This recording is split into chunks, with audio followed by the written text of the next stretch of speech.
दोस्तों, बिहार का पटना शहर और थाना प्रभातपुर के अंडर आने वाले एक गांव में एक परिवार रहता था जो 1 जनवरी 2025 की शाम को एक शादी में जाने की तैयारी कर रहा था। दरअसल एक तारीख की रात को इस परिवार को नजदीक के ही एक गांव में शादी के लिए जाना था। घर के सभी लोग तैयार हो गए थे, लेकिन घर में एक 15 साल की बेटी थी जो शादी में जाने से मना कर देती है। घर वाले उसे काफी समझाते हैं, लेकिन उसके बावजूद भी वह जाने से मना कर देती है। तो यह परिवार के सारे लोग एक तारीख की रात को शादी के लिए निकल जाते हैं और घर में उनकी 15 साल की बेटी अकेली थी। अगले दिन यानी कि 2 जनवरी 2025 की सुबह करीब 7 बजे यह परिवार शादी से वापस आता है। वे घर का दरवाजा पीट रहे थे, लेकिन उनकी बेटी दरवाजा नहीं खोल रही थी। काफी देर तक दरवाजा पीटने के बाद कुछ आशंका हुई तो घर वालों ने घर का दरवाजा तोड़कर जब अंदर गए और अंदर जाकर उन्होंने जब अपनी बेटी के कमरे को खोला तो उनकी चीख निकल गई। दरअसल इनकी 15 साल की बेटी जो 11वीं कक्षा की छात्रा भी थी, जिसने शादी में जाने से मना कर दिया था, वह अपने कमरे में अपने बेड पर मरी हुई अवस्था में पड़ी हुई थी। घर की महिलाएं जब इस लड़की को चेक करती हैं तो पाती हैं कि इसकी सांसें नहीं चल रही हैं और सर्दी के कारण उसका शरीर भी अकड़ गया है। और इससे भी बड़ी बात यह है कि यह लड़की नग्न अवस्था में पड़ी हुई थी, यानी कि जिस वक्त पर इसके घर वाले वापस आए तो उन्होंने देखा कि उनकी लड़की के शरीर पर एक भी कपड़ा नहीं था। अब यहाँ से घर वालों की चीख पुकार शुरू हो जाती है। पड़ोस के बाकी लोग भी वहां पर इकट्ठा हो जाते हैं। किसी को समझ नहीं आ रहा था कि रात तक तो यह लड़की बिल्कुल सही थी, आखिर रात भर में इसको ऐसा क्या हुआ। इसी के चलते पड़ोस का एक व्यक्ति पुलिस को कॉल करके इस पूरी घटना की सूचना देता है। थोड़ी देर में वहां पर पटना पुलिस भी आ जाती है और अपनी जांच शुरू कर देती है। शुरुआती जांच में पुलिस को बताया जाता है कि 1 जनवरी 2025 को रात को यह परिवार शादी अटेंड करने के लिए कहीं पर गया था और उस शादी में जाने के लिए उन्होंने अपनी बेटी को भी बोला था। यह 15 साल की लड़की थी और 11वीं कक्षा की छात्रा थी, लेकिन किसी कारण से इस लड़की ने उस शादी में जाने से मना कर दिया था, जिसके चलते यह पूरा परिवार शादी के लिए चला गया था। लेकिन अपनी बेटी के पास एक रिश्तेदार की 4 साल की बेटी को छोड़कर गए थे कि यह दोनों बेटियां साथ में रह लेंगी और सुबह तक यह परिवार तो वापस आ ही जाएगा। पुलिस को शुरुआती जांच में इतना ही बताया गया। पुलिस ने अपनी जांच शुरू की तो मालूम चला कि यह लड़की पिछली रात 8 बजे तक बिल्कुल ठीक थी और इस बात की सूचना उसके पास रुकी हुई उस 4 साल की रिश्तेदार की बेटी ने भी दी। 8 बजे तक दीदी बिल्कुल ठीक थी। उसके बाद क्या हुआ उसे नहीं पता, क्योंकि वह छोटी लड़की सो गई थी। पुलिस जांच शुरू कर देती है क्योंकि इस लड़की का जो शव है वह नग्न अवस्था में मिला था, तो इस लड़की के साथ कुछ गलत होने की जो आशंका है वह पुलिस को हो रही थी और जिसके चलते पुलिस फॉरेंसिक टीम को वहां पर बुला लेती है। फॉरेंसिक टीम पूरे कमरे की जांच शुरू कर देती है। आसपास जो भी सबूत मिलते हैं उसे जुटाना शुरू कर देती है और इसी बीच जो पुलिस है वह आस पड़ोस के लोगों से बातचीत करना शुरू कर देती है।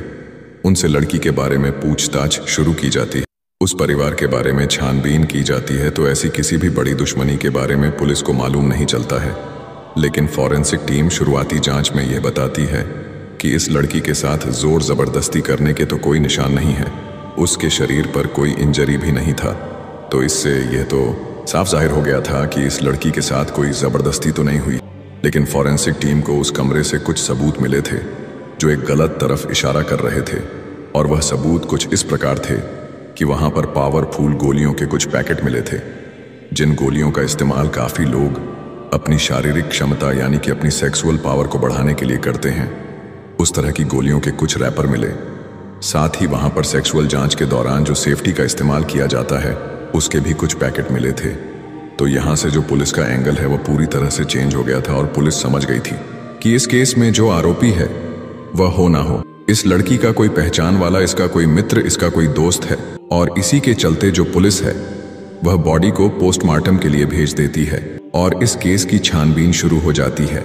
अब इन्हीं सारे सबूतों के आधार पर और पोस्टमार्टम की जो रिपोर्ट होती है उसके आधार पर पुलिस को मालूम चलता है कि इस लड़की की जो मृत्यु हुई है उससे पहले इसने किसी के साथ शारीरिक संबंध बनाए थे। यह पोस्टमार्टम रिपोर्ट में भी क्लियर हुआ था।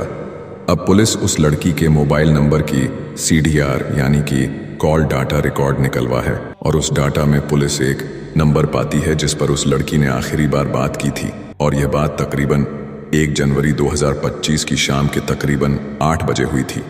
पुलिस उस नंबर की डिटेल निकलवाता है तो मालूम चलता है कि यह नंबर गोलू नाम के एक लड़के का है जो 30 किलोमीटर दूर बंजार गांव का रहने वाला है। यानी कि जहां पर इस लड़की की मृत्यु हुई थी उससे 30 किलोमीटर की दूरी पर यह लड़का रहता था। एक दूसरे गांव में पुलिस बिना देरी किए इस लड़के को अरेस्ट कर लेती है और शक के बिना जब इससे पूछताछ होती है तो शुरुआती जांच में ही पुलिस को मालूम चल जाता है कि हो ना हो यह लड़का इस केस में इवॉल्व है। और पुलिस जब सख्ती से उस लड़के से पूछताछ करती है तो इस पूरे मामले का खुलासा हो जाता है। यह लड़का पुलिस को बताता है कि इसका नाम गोलू है, तो गोलू नाम का यह लड़का सारी बातें पुलिस को बताता है। पिछले 3-4 महीनों से ये दोनों दोस्त भी थे, दोनों प्यार में थे और इसी के चलते वह लड़की उसे बताती है कि 1 जनवरी को घर में कोई नहीं रहेगा और तुम मुझसे मिलने आ सकते हो। जिसके चलते गोलू 30 किलोमीटर चलकर अपनी गर्लफ्रेंड से मिलने के लिए उसके घर गया था और शाम के तकरीबन 8 बजे यह उसके घर में गया था।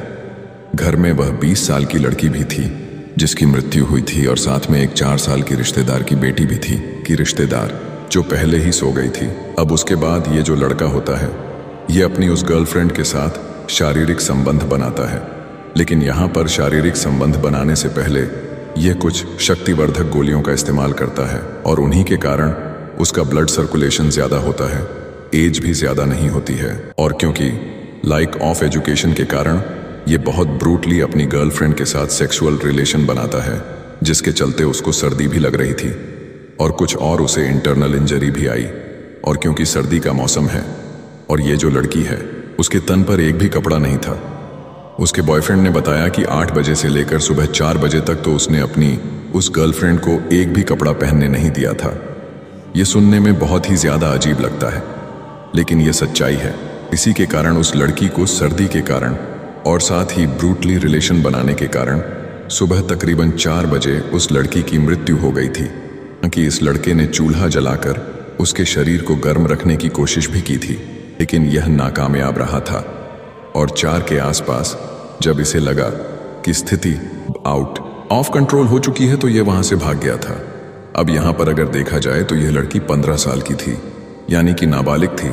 और ये जो लड़का सोनू है इसे अरेस्ट करके पोक्सो एक्ट के तहत इस पर रेप के चार्जेस लगाए गए हैं और हो सकता है कि इसे आगे की जिंदगी अब जेल में बितानी पड़े। तो दोस्तों आज की कहानी यहीं खत्म होती है। मिलते हैं एक और सच्ची घटना के साथ, तब तक के लिए सावधान रहें, सुरक्षित रहें, अपना ख्याल रखें।